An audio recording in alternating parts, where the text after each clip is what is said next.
자, 3번 합성함수야. 합성함수. 합성함수는 우리가 말에서 풍기는 뉘앙스에서도 그렇고 이미 새로운 함수를 합성해서 만든다는 아이디어야. 됐어? 그래서 대상 자체가 두 개가 필요해. F하고 G. 그림에서 보듯이. 자, 그러면 F하고 G를 여기서 그림에서 한번 보고 대충 유추하고 한번 가보자. F에 의해서 X라는 원소를 Fx로 대응시켰고 그걸 다시 한번 G에 의해서 대응시킨다라고 생각을 해버리면 돼. 됐어? 자, 한번 가볼게. 자, 밑에 있는 설명을 한번 같이 보고 이거를 통해서 한번 가볼게. 자, F라고 하는 게 집합 X 1, 2, 3 이 F에 의해서 뭘로 대응된대? 2, 4, 6으로 대응된대. 그럼 뭐 1이 2로 가고 2가 6으로 가고 3이 6으로 간대. 자, 근데 F가 뭐 집합 X에서 Y로의 대응을 얘기를 한다면 맞지? 대응을 얘기를 해. 이렇게 얘기를 한다면 집합 Y 자체도 또 다른 함수에서 다른 집합으로 대응이 가능할 거 아니야. 예를 들어서 Z라는 집합에 5하고 6하고 7이 있어. 그럼 이거에서 뭐 Y에서 Z로 대응하는 함수 G를 생각을 해볼 수 있지. 2는 7로 대응이 가능하고 맞지? 그 다음 뭐 4가 6으로 대응이 가능하고 6이 5로 대응이 가능하대. 그럼 각각에 대해서 대응이 이렇게 짜져질 거 아니야. X, Y, Z. 그러면 우리가 뭐 F에 의해서 맞지? 요거는 색깔 한번 칠해보자. F에 의해서 1이라는 원소가 2로 대응이 됐고 G에 의해서 2라는 원소가 7로 대응이 됐어. 자, 1이라는 원소가 2로 대응이 됐고 2라는 원소가 7로 대응이 됐지. 그럼 우리가 결과적으로 무슨 얘기가 가능하면 1이라는 원소가 7에 대응이 됐다라고도 얘기가 가능해. 됐어? 자, 같은 방법이야. 2라는 원소가 6에 대응이 됐어. 2라는 원소가 F에 의해서 6에 대응이 되고 6이라는 원소가 G에 의해서 5에 대응이 됐어. 그럼 우리는 뭐 2라는 원소가 6에 대응이 되고 6이라는 원소가 5에 대응이 됐으니까 결과적으로 뭐 2가 5에 대응이 됐다라는 생각이 가능하지. 그럼 이제 마지막이야. 마지막으로 3이라는 원소가 6에 대응이 되고 6이라는 원소가 5에 대응이 되니까 맞지? 3이라는 원소가 6에 대응이 되고 6이라는 원소가 5에 대응이 되니까 따라서 뭐 3이라고 하는 게 5에 대응이 된다고. 그럼 결과적으로 우리가 옆에 어떠한 생각을 해볼 수 있냐면 뭐 우리 1이라고 하는 게 7에 대응이 되고 2라고 하는 게 5에 대응이 되고 3이라는 게 5에 대응이 되니까 결과적으로 1, 2, 3이라고 하는 정의역을 갖는 즉 1, 2, 3이라고 하는 정의역 1, 2, 3이라고 하는 정의역을 갖고 7, 5, 5 즉 Z의 공역인 5, 6, 7이라는 집합을 공역으로 갖는데 그 중에 뭐 1이 7로 대응이 되고 맞지? 2가 5로 대응이 되고 3이 5로 대응이 되는 이러한 집합 사이의 대응 관계를 생각해 볼 수 있다고. 어디? X에서 Z로 X는 뭐야? 뭐 F의 정의역이었고 Z는 G의 공역인 거야. 즉 우리가 뭐 X에서 Z로의 대응 관계를 하나 또 볼 수 있다고. 그거를 우리는 뭐라고 얘기할 거냐면 F하고 G의 합성함수. F를 먼저 해서 F를 앞에 오른쪽에 적어야 돼. 오른쪽에 F.G. 그러니까 G.F라고 이렇게 적어줘. 됐어? 그럼 우리 뭐 얘를 이렇게 대응시키는 걸 G.F 그리고 여기 원래 그림에선 이렇게 대응시키는 거 우리가 뭐라고 한다고? G.F라고 얘기한다고. 됐어? 따라서 F는 X에서 Y로 대응시켰고 맞지? G라고 하는 건 Y에서 Z로 대응시켰다면 우리는 X에서 Z로 대응시키는 함수를 G.F라고 할 거고 G.F는 결과적으로 정의역이라고 하는 게 뭐야? X가 되고 공역이라고 하는 게 뭐? Z가 되는 새로운 대응 관계를 얘기해 볼 수 있다고. 됐어? 그러면 우리가 이제 이러한 관계를 조금 더 정확하게 한번 쭉 위에 있는 그림으로 한번 보자.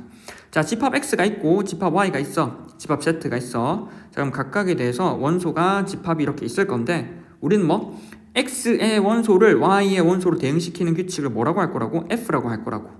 자, Y의 원소를 Z로 대응시키는 거를 뭐라고 할 거냐면 G라고 할 거야. 그럼 여기 있는 X의 원소 X를 맞지? F에 의해서 뭘로 대응시켜줘? 우리가 함수값 즉 fx로 대응시킬 거 아니야.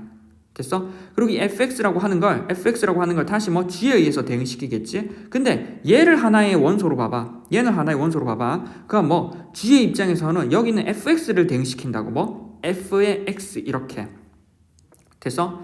따라서 우린 여기 있는 x를 뭐 g의 fx로 대응시키는 이 관계를 우린 뭐 G.F라고 적을 거고 이거에서 G.F에다가 X를 넣으면 뭐가 나오는 거야? G의 Fx가 나온다고. 됐어? 따라서 우리는 이거에 의해서 새로운 대응관계 두 개의 대응관계를 이렇게 합쳐본 거야. 이렇게 합쳐서 하나의 대응관계로 본다고. 됐어? 자, 옆에 하는 글을 읽어보고 갈게.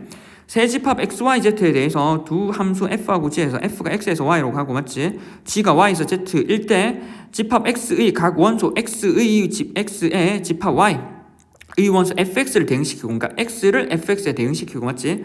그 다음에 다시 이 fx에서 집합 z의 원소 gfx를 대응시키면 즉 fx를 다시 g에 의해서 대응시키면 x를 정의역 z를 공역으로 하는 맞지? 여기서 x를 정의역 그 다음 뭐 z를 공역으로 하는 대응관계를 볼 수 있다고. 공역으로 하는 새로운 함수를 정의할 수 있다. 방금 했던 g.f 그거를 f와 g의 합성함수 g.f라고 해. 여기는 동그라미를 어떻게 읽냐면 dot라고 읽어. 닷 맞지?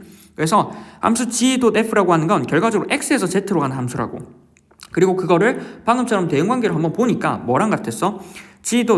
이거의 함수값은 g.fx랑 xx로 표현이 가능하고 이거에 의해서 우리는 뭘로 갔었어? 얘가 gfx로 대응이 됐었지. 그래서 우리는 얘는 이렇게 처리가 가능하다고. 따라서 우리가 앞으로 계산 처리를 할 때는 이렇게 많이 처리할 거야. 그리고 얘를 합성함수를 y는으로 표현하면 y는 gfx 이렇게 나타내는 게 가능하고. 됐어? 따라서 우리는 아까 위에 했던 이 얘를 맞지? 이 얘를 좀 옆에 지워서 맞지? 옆에 지어서 이거에 의해서 우린 합성함수에 대해서 1을 7로 대응시키잖아. 따라서 우리는 g.f의 1이라고 하는 건 뭐라고? 7로 쓸 수 있고 이거는 뭐라고 그러니까 이 얘기는 실제로 g의 f의 1로 생각이 가능하지. 맞지? 근데 g의 f1 원래 f1이 뭐였어? 원래 f1은 2였잖아. 그래서 결과적으로 얘를 처리할 때는 g의 2가 처리가 가능하고 얘는 g의 2라고 하는 건 뭐? 결과값이 7이라고. 따라서 우리는 이 값을 이렇게 처리를 할 건데 g의 f1로 처리할 건데 이걸 처리하는 거는 안에 f1 먼저 처리한 다음에 맞지? f1은 2라고 값을 정해 놓은 다음에 그 다음에 다시 g로 보내면 돼. 그건 우리가 f하고 g를 태웠던 순서 과정이랑 같이. 됐어? 따라서 g의 2를 처리해서 그 값이 7이 되니까 우리는 g.f의 1은 7이다 라고 처리가 가능하다고. 됐어? 밑에 있는 얘를 한번 보고 그 다음에 1, 2, 3, 4번을 우선 한번 해볼게. 예제를 한번 봐서 좀 익숙해진 다음에 푸는 게 낫겠지. 자, 우리가 f라고 하는 게 2x-1이래 g라고 하는 게 x제곱 플러스 1이래. 정의역 공역에 대한 아무런 얘기가 없으면 맞지? 우리가 뭐? 실수 전범이라고. 실수 전범이. 자, 그 다음 첫 번째 나오는 게 f도 g의 3이래. 그럼 얘를 어떻게 해석한다고? f의 g의 3으로 해석한다고. 그럼 얘를 처리할 때는 안에 거 먼저 처리해. 맞지? f의 g의 3은 여기다가 3을 넣는 거야. 맞지? 3, 3은 9 더하기 1이니까 10이 되네. 그래서 f의 10을 계산한 결과값이랑 같다고. 그럼 이제 10을 f에 의해서 태워보내는 거야. 그럼 f는 얘잖아. 따라서 2 곱하기 10-1이니까 20-1이 되어서 19가 되는 거라고. 됐어? 자, 두 번째 g.f의 마이너스 2라고 하는 거 맞지? g의 f의 마이너스 2로 생각이 가능하고 f의 마이너스 2 먼저 계산을 하는 거야. 그럼 f의 마이너스 2라고 하는 건 f의 마이너스 2는 x 자리에 마이너스 1을 넣으면 g의 마이너스 4 마이너스 1이니까 마이너스 5가 되겠네. 따라서 우린 g의 마이너스 5라고 하는 건 여기다가 마이너스 5를 넣는 거니까 25니까 26이 되겠네. 따라서 g.f라고 하는 함수에 의해서 뭐 마이너스 2라고 하는 건 26으로 대응이 된다고. 됐어? 그 다음에 3번 이런 합성함수에 의해서 자기 자신도 다시 한번 이렇게 합성이 가능해. f.f의 2 맞지? 그럼 얘는 f의 2일 거 아니야. 됐어? 따라서 근데 f의 2라고 하는 건 f라고 하는 게 2x-1이었지. 그래서 f의 2는 4에서 1 빼면 3이고 맞지? 그 다음 다시 3을 넣으면 6에서 1을 빼면 5가 되겠네. 그래서 f.f의 2는 뭐 5로 대응이 된다고. 됐어? 그래서 이러한 관계에 의해서 우리는 이렇게 대응이 가능하고 대응 관계를 생각해서 정리를 해주면 돼. 자, 이제 밑에 얘를 한번 읽고 처리 한번 해볼게. 자, 밑에 1번 합성함수를 영어로 하면 컴포짓 펑션. 방금 아까 컴포짓 펑션이 영어로 한번 알아도 컴포짓이라는 게 합성하다, 작곡하다, 합성하다 이런 뜻이거든. 자, 그 다음에 두 번째 f의 치역이 함수 g의 정의역의 부분 집합일 때에만 g.f가 정의된다. 그거는 우리가 여기 있는 x라는 원소를 fx에 대응시키고 이 fx를 다시 대응시킬 거기 때문에 fx라고 하는 건 치역이잖아. 그러니까 이 치역이 g의 정의역 안에 들어가야만 우리가 이 합성함수가 정의가 가능한 거야. 그래서 f의 치역이라는 게 g의 정의역 안에 들어갈 때만 가능하고. 됐어? 그리고 뭐 3번의 합성함수 g.f의 정의역은 f의 정의역과 같고 공역은 g의 공역과 같다라고 하는 건 아까 뭐 얘기를 했었고 g.f의 합성함수 f와 f.g 합성함수가 다르다라고 하는 건 조금 이따 체크를 해볼 거고. 자, 그러면 옆에 이제 맨 마지막으로 요거 g의 x의 x 대신 fx를 대입하라는 뜻. 우리가 앞으로 요거 가지고 계산을 많이 할 거야. 무슨 얘기냐면 봐봐. 자, 한번 봐봐. 요거 가지고 이제 문제를 많이 풀 건데 무슨 얘기냐면, 자, 밑에 있던 얘를 했던 이유가 여기 있어. 한번 봐봐. f라고 하는 게 2x-1이고 g라고 하는 게 x제곱 플러스 1이야. 방금 이렇게 하나씩 아까처럼 하나씩 계산했었잖아. 자, 근데 한번 봐봐.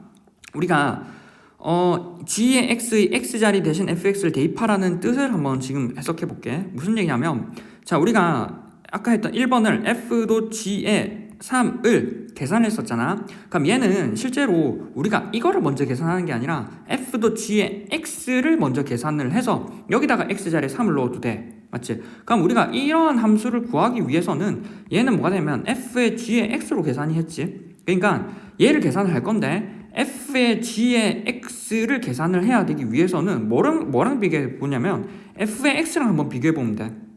fx라고 하는 게 2x-1이잖아. 그럼 fx는 괄호 안에 온전히 x만 있잖아. 괄호 안에 온전히 x만 있어. 이럴 때 우리는 뭐 2x-1이라고 적었어. 그럼 위에 있는 함수는 f의 괄호 안에 온전히 gx가 있지. 그래서 뭐 우리는 뭐 이 괄호 안에 온전히 gx 있는 이 원래 있던 fx에 대해서 x 자리에 뭐를 써? 2에 g의 x-1로 쓰면 된다고. 이해됐어? 온전히 괄호 안에 gx가 있으니까 x 들어가는 자리에 gx를 쓰면 되는 거야. 그래서 옆에 있던 얘기가 이거야. gx의 x 대신 fx를 대입하라는 뜻. 지금 뭐 우린 여기 있는 x 자리에 뭐 x 대신 뭐 gx를 대입하면 된다고. 그리고 우리가 알고 있는 gx가 뭐야? x제곱 플러스 1이잖아. 그럼 여기다 x제곱 플러스 1 넣으면 돼. 여기다가. 따라서 2에 x제곱 플러스 1 마이너스 1이지. 따라서 2의 x제곱 플러스 2 마이너스 1이 되어서 우리는 뭐 2x제곱 플러스 1이 되겠네. 따라서 우리는 f도 g의 x라고 하는 함수를 직접 구했고, 따라서 우리는 f도 g의 3이라는 걸 계산하면 맞지? 뭐 여기다가 3을 넣으니까 2 곱하기 3, 3, 9 더하기 1이 되니까 2, 9, 18 더하니까 19가 되네. 맞지? 이렇게 계산이 가능하다고. 따라서 우리는 함수식을 다룰 때는 x 자리에 fx 또는 gx라는 걸 직접 대입해서 계산을 해서 식 자체를 구할 수가 있어. 식 자체를 구할 수가 있고, 이거에서 값을 넣어보면 돼. 근데 상황에 따라서 얘를 필요한 경우가 있고 그냥 대응 관계로 푸는 경우가 있어. 그래서 대응 관계가 더 유용할 때도 있고 식으로 처리해서 계산하는 경우도 있고. 따라서 우리는 뭐 위에 있는 의미를 그렇게 해석하면 된다는 거야. 얘를. 맞지? 그리고 이거에서 보면 이제 밑에 있던 4번이 나와. 자, 봐봐. 이거에서 뭐가 나오냐면 우리가 순서를 정해줬었잖아. 그러니까 뭐냐면 f에다가 지금 위에 있던 그림에서 x를 f에 먼저 취한 다음에 g를 취하잖아. 그래서 우리는 뭐 쟤를 x에 의해서 f로 가고 y로 해서 y가 다시 z로 갈 때 g로 가면 여기서 x에서 z로 가는 함수를 우리는 뭐라고 뒀냐면 뭐 g.f라고 뒀다고. 됐어? 그럼 우리가 위에서 f.g를 한번 구해봤잖아. 그럼 g.f도 한번 구해볼게. 맞지?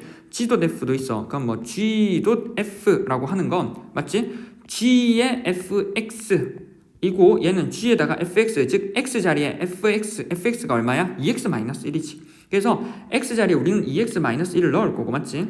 그러니까 g에 x 자리에 2x-1을 넣으면 g가 뭐 2x-1의 제곱 플러스 1이지. 그래서 4x제곱 마이너스 4x 더하기 1 더하기 1이니까 얘는 4x제곱 마이너스 4x 더하기 2가 되겠지. 따라서 왜 순서가 중요하냐면 순서가 달라짐에 따라 함수가 이렇게 달라져. 따라서 우리는 마음대로 g.f와 맞지? f.g를 순서를 바꿔서 쓸 수가 없어. 따라서 f.g와 g.f가 다르다는 걸 얘기해줘야 돼. 첫 번째 g.f라고 하는 걸 어떻게 해석한다고? 함수 f를 함수 g에 합성한다고. 그래서 우리는 얘는 뭐 그러니까 마음대로 순서를 바꿔서 적는 게 아니라 g의 .f라고 하는 걸 어떻게 해석한다고? g의 fx. 따라서 얘는 뭐 fx 결과값을 우리는 뭐 g 자리에 대입을 하는 거야. 따라서 함수 f를 함수 g에 합성한 함수라고 해석을 해야 돼. 됐어? 자, 그 다음에 f도 g라고 하는 건 어떻게 해석한다고? f의 g의 x로 해석하니까 뭐 g의 x를 f에 합성한 거야. 따라서 결과적으로 얘네 둘 값이 다르기 때문에 우리는 뭐 얘네를 구분해줘서 생각해야 된다라는 걸 알아둬야 돼. 됐어?